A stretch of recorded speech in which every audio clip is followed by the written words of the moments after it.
Welcome to Digestion and Physiology, Series 5, Part 9, Trace Minerals, Manganese and Iodine. Previously in this series, we have discussed the macrominerals important in a horse's diet and started talking about the trace minerals. We have covered copper and zinc. In this clip, we will cover two more important trace minerals, manganese and iodine. Manganese is essential for carbohydrate and fat metabolism, cartilage formation, and again the immune system. You will start to see there is a pattern with the trace minerals. They are so important for the immune system. A deficiency in these trace minerals usually leads to a compromised immune system, which will, at best, cause a reduction in performance ability. At worst, can make your horse more prone to diseases and illnesses.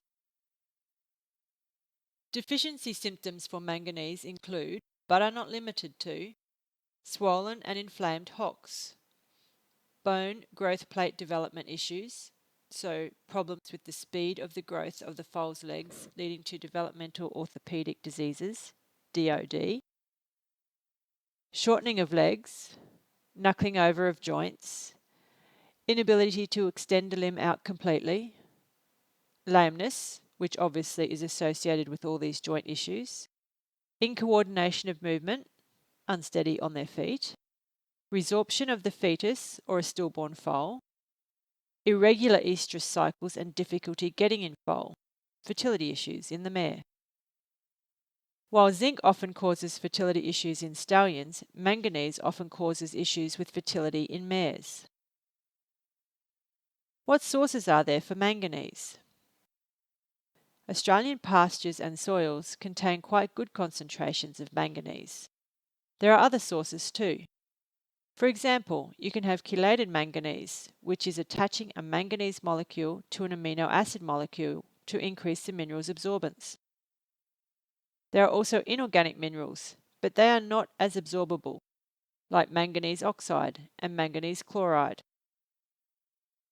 Manganese is required in similar doses to zinc and quite well tolerated, nearly to the levels of zinc.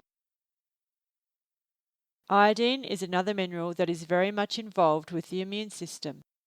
It is an important component of the thyroid hormones, thyroxine and triiodothyronine. These hormones are involved in the immune system as well as metabolism. In fact, the higher the level of thyroid hormones in the body, the better the horse's metabolism, the more your horse can gain out of the feeds that they are eating. Iodine is also involved in the development of the fetus, digestion, muscle formation, and reproductive seasonality. A study done in Russia showed that doubling the amount of iodine in the diet, which previously was slightly deficient in iodine, greatly improved the mare's cycling and allowed them to ovulate. When we talk about cycling, we talk about the development of the follicles on the ovary. Before the inclusion of extra iodine in the diet, the mares were developing follicles, but they were not ovulating, and the follicles that were developing were quite poor in quality. Iodine concentrations are naturally very low to non-existent in feeds. Hard or processed feeds usually include a supplemental iodine source. There are different sources of supplemental iodine, with one of the most common ones being selenium-enriched yeast, which is quite absorbable. Seaweed is generally high in iodine, as iodine is quite common in seawater. Be careful using seaweed though, as some of them can be extremely high in iodine concentration. Remember, this is a trace mineral and it is required in very small amounts per day, milligrams per day. Some concentrations of iodine in these seaweeds can be measured in grams, not milligrams, so they can be quite toxic. There are also inorganic forms, for example, potassium iodide. If there is a significant iodine deficiency over a length of time, a horse can develop what is called a goiter. This is an enlargement of the thyroid gland. As the gland keeps working to produce the active thyroid hormone triiodothyronine, even though there is not enough iodine in the body, the thyroid gland gets bigger and bigger, creating a huge lump in the throat. Other symptoms of an iodine deficiency are lethargy, stillborn foals, and foals that cannot stand and suckle. It also impacts on the coat, becoming quite wiry and rough in texture. A deficiency can also lead to contracted tendons, angular limbs, abnormal bone development, so you get developmental orthopedic disease problems, and, as mentioned before, fertility issues in the mare. So your key takeaway points are: manganese is essential for carbohydrate and fat metabolism, cartilage formation, and the immune system.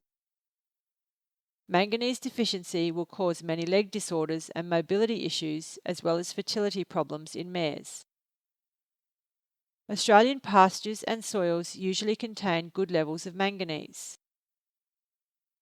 Iodine is an important component of the thyroid hormones, important in the immune system as well as metabolism. Iodine is also involved in the development of the fetus, digestion, muscle function, and reproductive seasonality. Iodine levels in feed are naturally low and usually require supplementation. There are many symptoms of iodine deficiency, including development of a goiter, leg and bone problems in foals, and fertility issues in mares.